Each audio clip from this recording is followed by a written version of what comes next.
So, the Blood Queen's awakening has finally arrived. Our hero Shao thought he had dealt with the ceremony before it had been able to finish, but to no avail, he kind of made a mistake there. Thinking that it's all done, he goes down to the basement to go look for some more vampires and some more gold, not realizing that the main threat is still up above. Now, with Shadow gone, Mary and Claire both show up looking for Sid and the Blood Queen. Mary can't find the Blood Queen because, well, at the moment, she's still recomportating herself from the explosion that Sid caused, and Claire is looking for Sid, but all she finds is the strange kid that's now dead.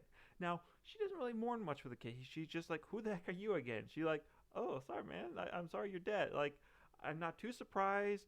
Claire doesn't really care much for anyone that's not her brother. Like, she cares for people, but she's a little bit sociopathic in that sense that she doesn't have a lot of deep feelings for anybody else. At least that's what I'm seeing. She doesn't really show a lot of range of emotion for anybody else that's not within her family. At least that's my point of view. Now, as they're taking a look around, Mary notices something strange is shooting towards Claire, but before Claire can react, she gets stabbed through the heart with a red tentacle, taking her towards what appears to be a blood red rose that's forming and getting larger as Claire approaches. As that rose transforms into the Blood Queen, and she goes ahead and feasts on Claire's blood. Now, as is just going on, the rest of Shadowgarn jumps in, attacks the Blood Queen, rescuing Claire before she can be completely drained of blood.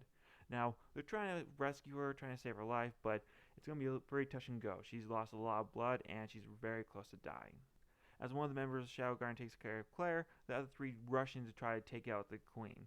They disarm her, literally, and decapitate her, but it's really to no avail. She just goes ahead and heals herself, so the damage they cause is all very superficial to her. At this point, Mary mentions that they fought well, they're powerful, but Queen is slow to awaken. At that exact moment, the Blood Queen comes fully alive thanks to the blood she just drank, and is now ready to duke out some punishment. Now, before she can do that, Juggernaut of the Black Tower comes and smacks her in the face, and it's a pretty solid hit. I gotta give it to the man, but it's not going to do too much. The Blood Queen uses her blood magic, takes Juggernaut, and tosses him into a pillar where he's just stuck laying down for the moment. Now, as he's sitting there, the Blood Queen goes ahead and unleashes a whole bunch of torrent of blood bullets, showering the entire area, causing a lot of damage to everybody, but somehow not killing anybody, even though her attacks were pretty significant. They try to fight back a little bit, but it's really to no avail. She's just showing that she has tremendous power and just wiping the floor with everybody. Now, at this point, the Blood Queen starts controlling the blood within the members of Shadowgarn, because you got to remember, everyone that's in Shadowgarn is a possessed member that Shadow was able to reverse the effects to turn them back into normal. And what the Queen is now doing is reactivating the possessed effects, turning them back into fleshy blobs, some sort of monstrous creature. And Claire has the worst of it because she gets all puffy and crazy and bursts into a red energy, taking us inside of Claire's mind as she's having a conversation with the Witch of Calamity. Now, the conversation is a bit of an odd one where they're talking about evolution and adapting, how her body is the perfect conduit for the possessed blood and vampire blood to come back together, making it so she can't really control her power all that well.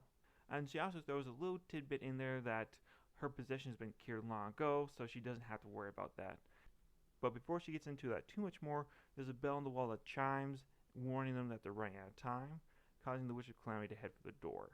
Before she leaves the room, she gives Claire a gift, a whole bunch of symbols and weird markings on her arm. Apparently this will help her control her powers in the future. Now, as she's opening the slide door to leave, Claire calls after her one more time, begging her, like, who saved her? Like, who's this person? Only for her to reveal that it's Shadow. And at that, her whole entire world shatters, and we come back to reality. Now, from this red flash, out steps the Witch of Calamity, and I gotta say, the Witch of Calamity, she has a she has some great assets. Let's just admit it. She has some great personalities, causing both Beta and Mary to go like, "What the heck?" You gotta love anime for just the outrageous things that they put us in sometimes. Like, really, guys? Like, I appreciate some fan service, but damn, okay. But with the Witch of Calamity there, she's able to start fighting back against the Blood Queen using blood magic against her, so they're on a bit of a more even playing field. And they go back and forth, and it looks like they're about evenly matched. If not, the Witch of Calamity might be a little bit stronger than the Blood Queen. But just as the Witch of Calamity is about to use an ultimate spell, it completely bursts open her hand, showing that the body she's currently in has reached its limitations, at least at the moment. Maybe Claire will become stronger than the Witch of Calamity later on, but right now, the Witch of Calamity has used up all the abilities of Claire's body, and it can't really move forward. Now, at that, she's like, it's alright. We've bought enough time. We don't need to worry more, for on comes Shadow. Now, immediately he starts fending off the Blood Queen's attacks, preventing her from harming any more of the members of Shadow Garden.